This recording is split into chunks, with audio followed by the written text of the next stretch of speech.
Hello అండి. నమస్తే. Good evening. ఎలా ఉన్నారు? బాగున్నారా? నేను బాగున్నాను. సో, నేనొచ్చేసి 4:30 అయిపోతుంది టైము. రాగానే వచ్చి అరిచి కొంచెం టైర్డ్ అయిపోయి వస్తానేమో. స్ట్రాంగ్‌గా కాఫీ తాగాలనిపిస్తది. లేదంటే టీ తాగాలనిపిస్తది. మాక్సిమం ఎక్కువ కాఫీయే తాగుతాను. టీ అయితే కొంచెం దూరంగానే ఉంటాను. బట్ మా హస్బెండ్ కూడా ఏమన్నారంటే టీ పెట్టమని చెప్పేసని.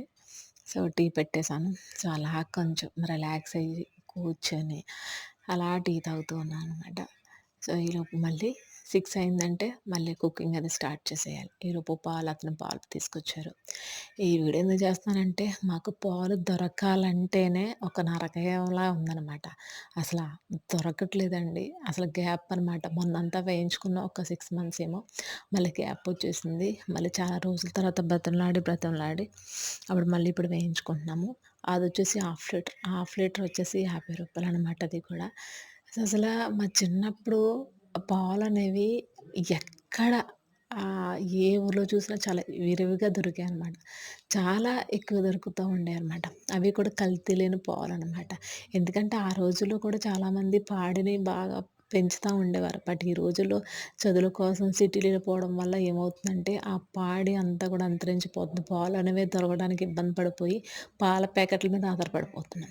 ఇప్పుడు కొనే వాటిల మీద మనం ఎంత ఆధారపడిపోతున్నామో, మన అనారోగ్యం అనేవి కూడా అంత త్వరగా వచ్చేస్తుందనమాట. ప్రతీది కూడా కెమికల్ అయిపోతుంది.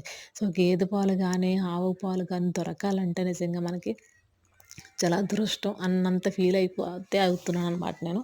సో, ఇలాగ మీకెవరికైనా ఉంటే కనుక కింద కామెంట్ సెక్షన్‌లో కామెంట్ చేయండి. నిజం చెప్తున్నానండి. ఒక విలేజ్ అయినప్పటికి కూడా ఇక్కడ గేదె పాలు కానీ, ఆవు పాలు దొరకాలంటే చాలా ఘోరంగా ఉందనమాట. అసలు దొరకట్లేదు మాకు. అసలు వేసేవాళ్ళు లేరు. అసలు ఆవుల్ని, గేదెలని పెంచేవాళ్ళు కూడా కనబడట్లేదనమాట. అంతలా అయిపోయింది. బట్ మా చిన్నప్పుడు అమ్మగారి ఇంటికాడ పాలు గానీ, పెరుగు గానీ, మజ్జిగ గానీ మామూలుగా ఉండేవి కాదనమాట. చాలా పుష్కలంగా దొరికాయనమాట. సో, అలాంటివన్నీ తినడం వల్లే కొంచెం స్ట్రాంగ్‌గా ఉన్నాము.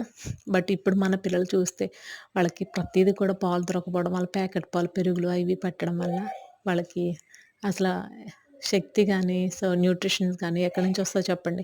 అస్సలు లేవనమాట.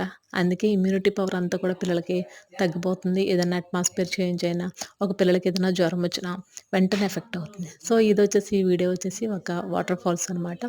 ఆహ్, టూర్గ్ టూర్గ్ టూర్గ్ దగ్గరనమాట. మా వాళ్ళెళ్తే అది నాకు షేర్ చేశారు. చాలా బావుంది కదా! అని చెప్పేసి నేను ఈ యొక్క వీడియోలో భద్రపరుస్తున్నాననమాట. సో, నచ్చితే తప్పకుండా లైక్ అయితే చేయండి. ప్లీజ్ సబ్స్క్రైబ్ చేసి సపోర్ట్ చేయండి. థ్యాంక్స్ ఫర్ వాచింగ్ అండి. బాయ్. Take care.